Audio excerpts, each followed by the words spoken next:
నమస్తే, welcome to business weekend.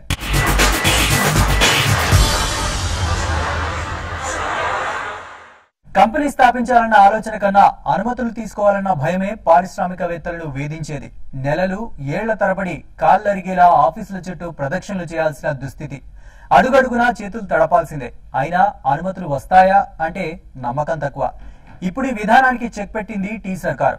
ఒక్క దరఖాస్తు చాలు, సమస్త అనుమతులు మీ చేతిలో పెడతామంటోంది. ఈ విధానంపై సంతోషం వ్యక్తం చేస్తోంది తెలంగాణ పారిశ్రామిక రంగం. సత్వర పారిశ్రామిక అభివృద్ధికి బాటలు పరిచింది తెలంగాణ ప్రభుత్వం. సరికొత్త విధానాన్ని రాష్ట్ర పారిశ్రామిక రంగానికి పరిచయం చేసింది. పరిశ్రమల అనుమతి ప్రక్రియను సరళీకరించేలా అనుమతుల జారీలో పారదర్శకత, జాప్యం నివారణ, సంబంధిత సంస్థలు, అధికారులు బాధ్యతాయుతంగా వ్యవహరించేలా కాల వ్యవధితో కూడిన సరికొత్త ఇండస్ట్రియల్ పాలసీని ప్రకటించారు సీఎం కేసీఆర్. ఇందుకు కట్టుదిట్టమైన నిబంధనల్ని కూడా ప్రతిపాదించింది. శాసనసభ సాక్షిగా టీఎస్ ఐపాస్ 2014 ను ప్రవేశపెట్టింది టీ సర్కార్. I'd like to move that the Telangana State Industrial Project Approval and Self-Certification System TS IPAS Bill 2014 be passed. Telangana ప్రభుత్వం తీసుకున్న నిర్ణయంపై సంతృప్తి వ్యక్తం చేస్తున్నారు పారిశ్రామికవేత్తలు. సింగిల్ విండో సిస్టమ్ అన్న విధానాన్ని ఇతర దేశాల్లో చూడటమే గాని మన రాష్ట్రంలో ఇలాంటి విధానం వస్తుందని ఊహించలేదంటున్నారు. పరిశ్రమలను స్థాపించాలంటే అందుకయ్యే ఖర్చు కంటే అనుమతుల కోసం అధికారులకిచ్చే ఖర్చు ఎక్కువగా ఉండేదంటున్నారు. కాళ్లు అరిగేలా తిరగడమే కాదు, డబ్బు సమయం కూడా వృధా అయ్యేవంటున్నారు. తాజాగా టీ సర్కార్ ప్రవేశపెట్టిన సింగిల్ విండో విధానం తమకెంతో ప్రోత్సాహకరంగా ఉందంటున్నారు. In the policy, they can take advantage. They can continue in their next 2-3 years and avail these benefits. And there is a single window system, which is really very great with the provision. So this is a very unique kind of a policy government has announced, and we at the trade and industry are very happy about this. ఇంతకు ముందు వరకు ఏదైనా పరిశ్రమ స్థాపించాలంటే దాదాపు 20కి పైగా శాఖల చుట్టూ తిరగాల్సి వచ్చేది. ఇప్పుడు ఆ శ్రమ తప్పడమే కాకుండా ఒక్క దరఖాస్తు చేసుకుంటే భారీ పరిశ్రమలకు 15 రోజుల్లో, మధ్య తరహా పరిశ్రమలకు 30 రోజుల్లోనే అనుమతులు లభిస్తాయంటున్నారు తెలంగాణ ఇండస్ట్రీస్ కమిషనర్ జయేష్ రంజన్. తెలంగాణ ఎదుర్కొంటున్న కరెంటు కష్టాలకు త్వరలో ప్రత్యేక గ్రిడ్ ఏర్పాటు చేసే యోచనలో ప్రభుత్వం ఉందని ఆయన అన్నారు. ఇండస్ట్రియల్ పాలసీలో ఈ పర్మిషన్స్, అనుమతులు వాళ్ళకి త్వరిత పద్ధతిగా ఇచ్చేయడానికి కూడా ఒక విధానం రూపొందించడం జరిగింది. ఆ విధానం ప్రకారం స్మాల్ సెక్టర్ కి 30 దినాల లోపే ఖచ్చితంగా అన్ని అనుమతులు అనివార్యంగా వాళ్ళ చేతికి ఇచ్చినట్టుగా ఉండాలి. దాంట్లో ఎవరైనా జాప్యం చేస్తూ ఉంటే వాళ్ళపైన జరిమానా కూడా పెట్టే విధానం దీంట్లో పెట్టడం జరిగింది. కొన్ని సందర్భంలో కొన్ని అనివార్య పరిస్థితుల వల్ల ఇండస్ట్రీస్ మూతపడుతూ ఉంటాయి. ప్రభుత్వం వాళ్ళ కోసం ఒక ఇన్సూరెన్స్ ఫండ్ ఏర్పాటు చేయడానికి కూడా నిశ్చయంగా ఉంది. ఈ విషయం కూడా ఇండస్ట్రియల్ పాలసీలో చెప్పడం జరిగింది. రాష్ట్ర స్థాయిలో దరఖాస్తుల స్వీకరణకు పరిశ్రమల శాఖ అదనపు సంచాలకుడు ఆధ్వర్యంలో ఓ నోడల్ ఏజెన్సీ ఏర్పాటవుతుంది. జిల్లా స్థాయిలో పరిశ్రమల కేంద్రాన్ని నోడల్ ఏజెన్సీగా పరిగణిస్తారు. దీంతో పాటు రాష్ట్ర, జిల్లా స్థాయి టీఎస్ ఐపాస్ కమిటీలు కూడా ఏర్పాటవనున్నాయి. రాష్ట్ర కమిటీకి పరిశ్రమల శాఖ కార్యదర్శి చైర్మన్ గా, పరిశ్రమల శాఖ కమిషనర్ కన్వీనర్ గా, సంబంధిత శాఖాధిపతులు సభ్యులుగానే ఉంటారు. జిల్లా కమిటీకి జిల్లా కలెక్టర్ చైర్మన్ గా, జాయింట్ కలెక్టర్ వైస్ చైర్మన్ గా, సంబంధిత శాఖల జిల్లా, ప్రాంతీయ స్థాయి అధికారులు ఉంటారు. పరిశ్రమలను స్థాపించే సంస్థలు నోడల్ ఏజెన్సీలకు ఆన్లైన్ విధానంలో అప్లై చేసుకోవాలి. గతంలో పేజీల కొద్దీ ఉన్న దరఖాస్తు ఫారాన్ని సరళీకరిస్తూ అన్ని అనుమతుల కోసం ఒకే అప్లికేషన్ ఫామ్ ఉండేలా కుదించారు. దరఖాస్తును స్వీకరించిన వెంటనే నోడల్ ఏజెన్సీ నుంచి గుర్తింపు కార్డు వస్తుంది. అందులో దరఖాస్తు తేదీతో పాటు తుది అనుమతుల మంజూరీ తేదీ కూడా ముందే వెల్లడిస్తారు. అదనపు సమాచారం అవసరమైతే సంబంధిత సంస్థల నుంచి దాన్ని తీసుకుంటారు. ఈ దరఖాస్తుల్ని సంబంధిత శాఖలకు అందజేసి అనుమతులు తీసుకోవాల్సిన బాధ్యత కూడా నోడల్ ఏజెన్సీలే చూసుకుంటాయి. వివిధ రంగాలకు చెందిన నిపుణులు, విశ్రాంత అధికారుల్ని సమావేశానికి పిలిచి చర్చించి తుది అనుమతుల్ని మంజూరు చేస్తాయి.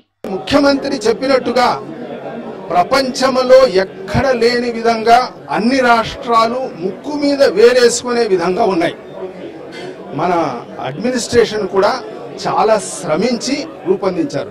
ఇన్సూరెన్స్ సపోర్ట్ అనేది ఒక ఫండ్ క్రియేట్ చేసి ఎంఎస్ఎంఈలో ఏదైనా డిఫాల్ట్ అయితే వాళ్ళు గ్యారంటీ ఇవ్వడానికి ఈ ఫండ్ నుంచి చేయాలి. ఇది చాలా మంచి ఆలోచన. నిర్ణీత గడువులోగా అనుమతులు మంజూరు చేయకపోతే బాధ్యులైన అధికారుల్ని గుర్తించి జరిమానాలతో పాటు క్రమశిక్షణ చర్యలు తీసుకుంటామని ప్రకటించడంతో మరింత నమ్మకంగా ఉందంటున్నారు పారిశ్రామికవేత్తలు. దీంతో పాటు నష్టాల్లో కూరుకుపోయిన కంపెనీలను ఆదుకునేందుకు ఇన్సూరెన్స్ ఫండ్ కూడా ఏర్పాటు చేస్తామని సీఎం ప్రకటించడం హర్షణీయమని పారిశ్రామికవేత్తలు అంటున్నారు. ఈ ప్రభుత్వం మోర్ ప్రోయాక్టివ్ గా అనౌన్స్ చేస్తుంది. 2 లక్షల ఎకరాల భూమి పరిశ్రమల కొరకు ఒకవేళ కేటాయిస్తే డెఫినెట్ గా స్మాల్ స్కేల్ ఇండస్ట్రీసే కాకుండా ఇంకా పెద్ద పెద్ద ఇండస్ట్రీస్ కూడా ఇక్కడ వచ్చి వస్తాయి. తర్వాత ఆన్సిలరీ ఇండస్ట్రీస్ వస్తుంటాయి. తర్వాత పవర్ గురించి కూడా చెప్పారు. పవర్ కోసం ఒక అభివృద్ధి చెందగానే దీని కొరకు ఒక డిస్కామ్ కూడా సెపరేట్ గా పెడదామని ఇలాంటి ప్రోత్సాహకరమైన స్టెప్స్ తీసుకుంటే డెఫినెట్ గా తెలంగాణలో పరిశ్రమాభివృద్ధి చాలా జరుగుతుంది. ఇప్పుడు ప్రకటించిన పాలసీ అంతా అనుమతుల కోసమే అయినా త్వరలో ప్రకటించబోయే ఇన్సెంటివ్స్ పాలసీ పకడ్బందీగా ఉండాలంటున్నారు పారిశ్రామికవేత్తలు. ప్రోత్సాహకాలు తగినంత స్థాయిలో ఉంటేనే సింగిల్ విండో విధానానికి సరైన మేలు చేసిన వారు అవుతారంటున్నారు. చిన్న మధ్య తరహా పరిశ్రమల అభివృద్ధికి తగినంత ప్రోత్సాహకాలుండాలని కోరుతున్నారు. స్టాక్ మార్కెట్ లో బుల్ పరుగులు తీస్తుండటంతో నిధుల సమీకరణ కోసం పలు కంపెనీలు క్యూ కడుతున్నాయి. గత 4-5 నెలలుగా మార్కెట్లు కళకళలాడుతుండటంతో పలు కంపెనీలు ఐపీఓలపై మళ్లీ దృష్టి సారిస్తున్నాయి. దీంతో పబ్లిక్ ఇష్యూకు వచ్చేందుకు కంపెనీలు తొందరపడుతున్నాయి. నిన్న మొన్నటి వరకు పబ్లిక్ ఇష్యూలంటేనే ఆమడ దూరం పరిగెత్తిన కంపెనీలు ప్రస్తుతం స్టాక్ మార్కెట్ లో బుల్ రంకెలు వేస్తుండటంతో తమ నిర్ణయాన్ని మార్చుకున్నాయి.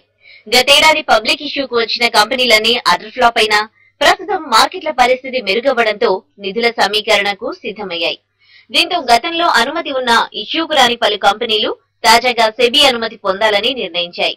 ఐపీఓస్ చాలా వస్తున్నాయండి. ఇప్పుడు యాక్చువల్లీ నెక్స్ట్ ఇయర్ లో మాత్రం I think they can be deluge of IPOs. చాలా almost tens and tens of numbers లో రీసెంట్లీ మనకి ఫైల్ చేసిన వాటిలో ఐ థింక్ క్లియర్ అనేవి మాంటీ కార్లో ఒకటి వస్తుంది, రాష్ట్రీయ ఇస్పాట్ నిగమ్, అలాగే లవాసా కార్పొరేషన్, ఇటువంటివన్నీ వస్తున్నాయి. కానీ ఐపీఓలో అప్లై చేసే ముందు మార్కెట్ బాగుంది కాబట్టి definitely they will be heavy over subscriptions ఉంటాయండి. కాబట్టి చాలా జాగ్రత్తగా మనం ఒక దాంట్లోనే మొత్తం పెట్టకుండా కొద్దిగా కొన్నిట్లో పెట్టుకోవడం మంచిది. బట్ ఓవరాల్ గా అన్ని కంపెనీస్ కూడా మనం పెట్టకూడదండి. ఆచితూచి డెఫినెట్లీ వాటి ఫండమెంటల్స్ ఉండి ప్రైసింగ్ కరెక్ట్ గా ఉండేటట్టే చూసుకోవాలండి. ఇటీవలి ఎన్నికల్లో బీజేపీ ఘన విజయం, ప్రధానిగా నరేంద్ర మోడీ బాధ్యతల స్వీకరణతో స్టాక్ మార్కెట్ సెంటిమెంట్ బలోపేతమైంది.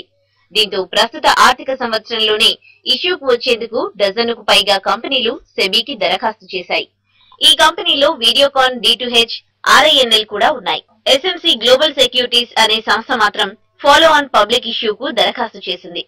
ఇప్పటి వరకు Lavasa corporation, air labs entertainment, Otel communications, Monte Carlo fashions issue ప్రతిపాదనలకు SEBI ఆమోదం లభించింది. ఐపీఓ యోచనలో ఉన్న ఇతర కంపెనీలు ఇన్వెస్ట్మెంట్ బ్యాంకర్లతోనూ అంతర్గత బృందాలతోనూ నిధుల సమీకరణపై చర్చిస్తున్నాయి. దేశీయ మార్కెట్ తో పాటు విదేశీ ఇన్వెస్టర్ల నుంచి కూడా నిధుల సమీకరణకు కంపెనీలు యోచిస్తున్నాయి. QIP, ECB, FCCB, ADR, GDR, FPO తదితర పద్ధతుల్లో నిధులు సమీకరించాలని ఆలోచిస్తున్నాయి. బుల్ జోరుతో సంస్థాగత ఇన్వెస్టర్లలో మళ్లీ విశ్వాసం నెలకొందని, నిధుల సమీకరణకు ఇదే సరైన సమయమని మార్కెట్ వర్గాలు అభిప్రాయపడుతున్నాయి. యూజువల్లీ మనకి రాష్ట్రీయ ఇస్పాట్ నిగమ్ ఇటువంటి public sector undertakings government of India or specific state governments ఏదైనా వస్తే మాత్రం డెఫినెట్లీ అవి రీజనబుల్లీ గుడ్ ప్రైజింగ్ లో వస్తాయి. Some of the private companies కొద్దిగా హై ప్రైజింగ్ లో వస్తాయి. రీసెంట్ ఐపీఓస్ చూస్తే they all done extremely well. Sharada corporation కానివ్వండి, అలాగే మనకి స్నోమెన్ లాజిస్టిక్స్, ఇవన్నీ కూడా హెవీ ఓవర్ సబ్స్క్రిప్షన్ అయినా అండ్ మంచి గెయిన్స్ కూడా వచ్చాయి. సో ఎక్కడైనా కానీ మనం చూస్ చేసుకునేటప్పుడు కొద్దిగా జాగ్రత్తగా ఉండాలి. రెప్యుటేటివ్ గా చాలా ఐపీఎస్ వస్తాయని next 1 or 2 years. So next దాంట్లో పార్టిసిపేట్ చేయడానికి కూడా మనకి ప్రాఫిట్స్ బుక్ చేసుకుంటే మంచిది. సెకండరీ మార్కెట్ లో ఇటీవల లావాదేవీలు భారీగా పుంజుకున్నాయి. మార్కెట్లు ఆల్ టైం గరిష్ట స్థాయికి చేరడం, ఆర్థిక సంస్కరణలపై మోడీ సర్కార్ దృష్టి పెట్టడం ఐపీఓలకు బూస్టింగ్ లా పనిచేస్తాయని మార్కెట్ వర్గాలు అంచనా వేస్తున్నాయి. ఈ కామర్స్ రంగంలో జగజ్జేతగా దూసుకెళ్తున్న చైనా దిగ్గజం అలీబాబా భారత్ ఆన్లైన్ మార్కెట్ పై దృష్టి సారిస్తోంది. ఇక్కడ మరిన్ని పెట్టుబడులు పెట్టడంతో పాటు టెక్నాలజీ ఎంటర్ప్రెన్యూర్లతో కలిసి పనిచేసేందుకు సిద్ధమవుతోంది. చైనా ఈ కామర్స్ దిగ్గజం అలీబాబా ఇప్పుడు భారత మార్కెట్ లోకి అడుగు పెట్టేందుకు సిద్ధమవుతోంది. ప్రపంచంలోనే అతిపెద్ద బిజినెస్ మార్కెట్ గా పేరున్న ఈ సంస్థ ఇండియాపై కన్నేసింది. ఇందులో భాగంగా దేశీయ ఈ కామర్స్ దిగ్గజం స్నాప్డీల్ లో పెట్టుబడులు పెట్టే యోచనలో ఉంది.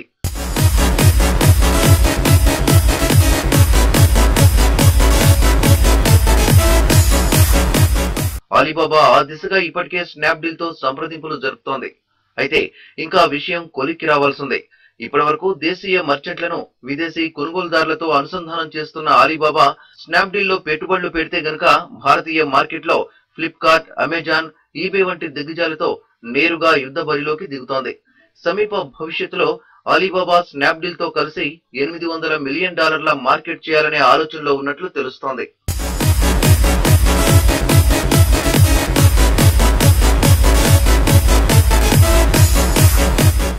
బిజినెస్ వీకెండ్ లో ఇప్పుడు షార్ట్ బ్రేక్ తీసుకుందాం.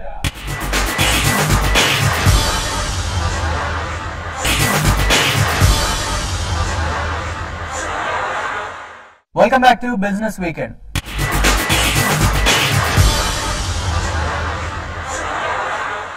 మారుతున్న జనరేషన్ టేస్ట్ కు తగినట్టుగా ఫ్యాషన్ కొత్త పంతులు తొక్కుతోంది. అందరూ కొత్తగా కనిపించాలని కోరుకుంటున్నారు. ముఖ్యంగా ప్రతి చోట స్టైలిష్ లుక్ కే ప్రాధాన్యతనిస్తున్నారు. చూడగానే ఆకట్టుకునే డిజైన్లతో లేటెస్ట్ ట్రెండ్ కు అనుగుణంగా తమ విద్యార్థులు తయారు చేసిన ఉత్పత్తులను డిసెంబర్ 1న హరిహర కళాభవన్లో జరిగే ఫ్యాషన్ షోలో ప్రదర్శించనున్నట్లు fashion designing institute Hamstech Managing Director Ajita Reddy తెలిపారు. The event is on the 1st of December at Harihara Kala Bhavan, and all of you who've ever been interested in fashion, whoever wanted to know what fashion is about, please, you're most welcome to come and attend this fashion show by the students of Hamstech. Each student group has been given a different subject, and they have then depicted the clothes in that, but to showcase the learning that they have done from that subject. So ippudu okavela color theory నేర్చుకున్నారు అనుకోండి, which is a part of our of their course. So our color theory ni how do they visualize it, how do they implement it in clothes, avenni we have showed it. So there is a series of change. So you will see it right from basics of fashion nunchi into the deep depth of fashion. Every particular subject is covered, and final portfolio is also covered. So if a parent or anybody sees the whole process without having to learn the entire subject, they clearly understand the whole making of of the making of a designer, right from the scratch to the end product of becoming a designer. Updated version BMW M5 ను దేశీయ market లోకి విడుదల చేస్తున్నట్టు Germany luxury కార్ల దిగ్గజం BMW ప్రకటించింది. 4.3 సెకండ్లలోనే 100 కిలోమీటర్ల వేగాన్ని అందుకునే ప్రత్యేకత కలిగిన ఈ కారుకు అన్ని వైపులా air bags, active M differential, dynamic stability control, anti lock braking system, active protection వంటి భద్రతా ఫీచర్లు ఉన్నాయి. ఇక ఈ వారం స్టాక్ మార్కెట్లపై విశ్లేషణ, అలాగే వచ్చే వారం ఏ స్టాక్స్ ను కొనుగోలు చేయాలనే అంశంపై స్టాక్ మార్కెట్ అనలిస్ట్ కుటుంబరావు గారి విశ్లేషణను ఇప్పుడు చూద్దాం. గత వారం బిగినింగ్ లో అన్నమాట మార్కెట్స్ మందకొడిగా ట్రేడ్ అయినా ఫ్రైడే నాడు వచ్చిన బిగ్ ర్యాలీ తోట అన్నమాట తిరిగి హిస్టారికల్ హైస్ దగ్గరే క్లోజ్ అయింది. అయితే క్లియర్లీ ఈ మొమెంటం ఏదైతే ఉందో మార్కెట్ కనమాట గత కొద్ది వారాల్లోనమాట క్రూడ్ ఆయిల్ ధరల వల్లనే వచ్చిందని చెప్పేసి కూడా మనం అనుకోవచ్చు. ఎందుకంటే గత వారం ఎప్పుడైతే ఇంటర్నేషనల్ మార్కెట్లో క్రూడ్ ఆయిల్ ప్రైజెస్ షార్ప్గా పడినాయో మన దగ్గర అన్నమాట ఇమ్మీడియట్గా మార్కెట్స్ పైకి పెరగటం కూడా మనం చూసాం. అయితే క్లియర్లీ ఫిజికల్ డెఫిసిట్ ఏదైతే ఉందోనమాట దానికి ఇది బాగా హెల్ప్ చేస్తుందని చెప్పేసి అని అనుకుంటున్నాం. ఇక్కడి నుంచి మార్కెట్స్ ఇంకా ముందుకెళ్లాలన్నా బాగా పెరగాలన్నా కూడా క్లియర్గా పార్లమెంట్లోనమాట ప్రోయాక్టివ్ బిజినెస్ ఫ్రెండ్లీ బిల్స్ అనమాట పాస్ అవ్వాలి. ఇటు ఇండెక్స్ టెక్నికల్స్ చూస్తే క్లియర్లీ అనమాట ఎవ్రీ 250 పాయింట్స్కి బిఎస్సి సెన్సెక్స్లో అండ్ ఎవ్రీ 80 పాయింట్స్కి ఎన్ఎస్సి నిఫ్టీలోనమాట రెసిస్టెన్స్ ఎన్కౌంటర్ అవ్వచ్చు. ఆ లెవెల్స్ దగ్గర నుంచి అనమాట మళ్ళీ కరెక్షన్స్ వచ్చే పాసిబిలిటీ కూడా ఉంటుంది. కాబట్టి బిఎస్సి సెన్సెక్స్ కరెంట్ లెవెల్ దగ్గర నుంచి చూస్తూ ఉంటే క్లోజర్ టు 29,000 అంటే 28,900 to 28,950 రేంజ్లో అనమాట స్ట్రాంగ్ రెసిస్టెన్స్ ఎన్కౌంటర్ అవ్వచ్చు. అదేవిధంగా నిఫ్టీకి కూడా అనమాట స్ట్రాంగ్ రెసిస్టెన్స్ 8675, 8700 జోన్లో రావచ్చు అనమాట. అది క్రాస్ అయితే ఆల్ ది వే సర్ప్రైజింగ్లీ 8800కి అటెంప్ట్ కూడా వేసే పాసిబిలిటీని మనం రూల్ అవుట్ చేయలేం. టెక్నికల్లీ కొన్ని స్టాక్స్ బై ఆన్ డిక్లైన్స్ అని సజెస్ట్ చేస్తున్నాం. ఆ stocks Canara bank, BOB, IDFC, Bosch, Strides సార్కో, ఇన్ఫోసిస్, డాక్టర్ రెడ్డీస్, టాటా కెమికల్స్. అట్లానే కొన్ని స్టాక్స్ అనమాట డల్గా ఉన్నాయి. ఆ స్టాక్స్ ర్యాలీ వచ్చినప్పుడు షార్ట్స్ అటెంప్ట్ చేయమంటాను. BHEL, Cairn India, Bharti Airtel, Jindal steel, Tata steel, Reliance communications, Sesa Sterlite, NMDC. కానీ షార్ట్ సెల్లర్స్ అనమాట యాజ్ యూజువల్ ఎవ్రీ టైం మేము వార్న్ చేస్తున్నట్టు ఈసారి కూడా వార్న్ చేస్తున్నాం. స్మాల్ ప్రాఫిట్స్కి ప్రిపేర్ కావాలి. ఎందుకంటే ఓవరాల్ మార్కెట్స్ బులిష్గా ఉన్నాయి కాబట్టి స్టాప్ లాస్ పెట్టుకుని ట్రేడ్ చేయమని చెప్పి సజెస్ట్ చేస్తాం. స్పెసిఫిక్ స్టాక్స్కి వస్తే కనుక 2 స్టాక్స్ రికమెండ్ చేస్తున్నాం. అందులో first stock Jayant agro organics limited అనమాట. వరల్డ్లోనే one of the largest players castor oil and castor oil డెరివేటివ్స్లో అనమాట.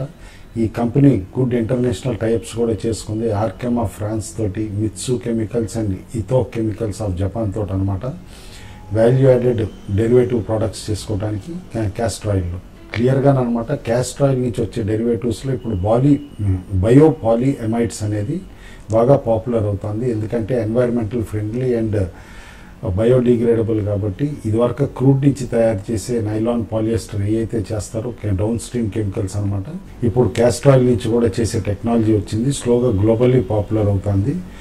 ఆర్కెమా తోటి ఈ కంపెనీ టైఅప్ కూడా బయోపాలీ ఎమైడ్స్ కోసమేనమాట. కాబట్టి బ్రైట్ ఫ్యూచర్ ఉన్న కంపెనీ. కాబట్టి ఎవ్రీ డిక్లైన్లో బై చేయమంటాను. Q2 రిజల్ట్స్ అంత గొప్పగా లేకపోయినా కూడా కమింగ్ క్వార్టర్స్లో అనమాట రిజల్ట్స్ బాగుంటాయి అని చెప్పేసి కంపెనీ కాన్ఫరెన్స్ కాల్లో కూడా చెప్పడం చూసాం. డెఫినెట్లీ యాడ్ ఆన్ డిక్లైన్స్ అనమాట. 12 to 18 monthsలో స్టాక్ కరెంట్ లెవెల్స్ నుంచి ఈజీగా డబుల్ అవుతుందని చెప్పేసి రికమెండ్ చేస్తున్నాం. Second stock Repro India limited అనమాట. One of the largest players in the country in printing publishing business అనమాట. ఈ కంపెనీకి ఎక్స్పోర్ట్స్ కూడా చాలా ఉన్నాయి అనమాట. Both Asia, Africa and North America and యూరోపే కాకుండా ఈవెన్ గల్ఫ్ దేశాలకు కూడా ఈ కంపెనీ ఎక్స్పోర్ట్స్ ఉన్నాయి. Other than printing for private ప్లేయర్సే కాకుండా చాలా గవర్నమెంట్స్ కూడా ఒఫీషియల్గా సప్లై చేస్తుంది ఈ కంపెనీ. ప్లస్ రీసెంట్లీ కంటెంట్ సప్లైలో కూడా చాలా అగ్రెసివ్ ఫోరే చేసింది అనమాట. అంటే డిజిటైజేషన్ ఆఫ్ డాక్యుమెంట్స్ కానీ, కన్వర్షన్, మేనేజ్మెంట్ సొల్యూషన్స్ ఇవ్వడంలో కూడా. దాంతో డొమెస్టిక్ బిజినెస్ కూడా బాగా పెరగటం చూసాం. ఇన్ఫ్యాక్ట్ లాస్ట్ ఇయర్ కంపేర్ చేస్తే కనుక year on year domestic business 100% పైన పెరగటం కూడా చూసాం. కాబట్టి ఈ కంపెనీ పెర్ఫార్మెన్స్ కరెంట్లీ ఏదైతే ఉందో ఇక్కడి నుంచి ఇంకా బాగా పెరుగుతుందని చెప్పేసి అని అనుకుంటున్నాం. ఆఫ్రికా బిజినెస్ కూడా బాగా అగ్రెసివ్ గ్రోత్ రేట్ చూపిస్తుంది. ఎవ్రీ డిక్లైన్లో ఈ స్టాక్ కూడా యాడ్ చేయమంటున్నాం. ఇటు ప్రెషియస్ మెటల్స్కి వస్తే కనుక క్లియర్లీ ఆన్ వీక్ వికెట్ ఉన్నాయి. గ్లోబల్లీ మనం చూసాం ఎప్పుడైతే కనుక క్రూడ్ ధరలు పతనం అవటం మొదలైనయో ఆల్ మెటల్ స్టాక్స్ కూడా వీక్ అయినాయి అనమాట. కమోడిటీస్ జనరల్లీ వీక్ ఉంటాయి ఈ టర్న్లోనమాట. ఇంకా అవాయిడ్ చేయమని చెప్పేసి అంటాను. Long positions both silver and గోల్డ్లో క్లియర్లీ గ్లోబల్లీ ఈక్విటీస్లో కరెక్షన్ రావటం కానీ ఆర్ కమాడిటీ ప్రైజెస్ కాస్త బాటమ్ అవుట్ అయినాయి అని ఇండికేషన్ వచ్చిన తర్వాతే బయింగ్ చేయాలి. అప్పటి వరకు ఎనీ స్మాల్ ర్యాలీస్ వచ్చినప్పుడు షార్ట్సే అటెంప్ట్ చేయమంట గోల్డ్ అండ్ సిల్వర్. ఇవి ఈ వారం బిజినెస్ వీకెండ్ విశేషాలు. వచ్చే వారం మరిన్ని బిజినెస్ వార్తలతో మళ్ళీ కలుద్దాం. నమస్తే.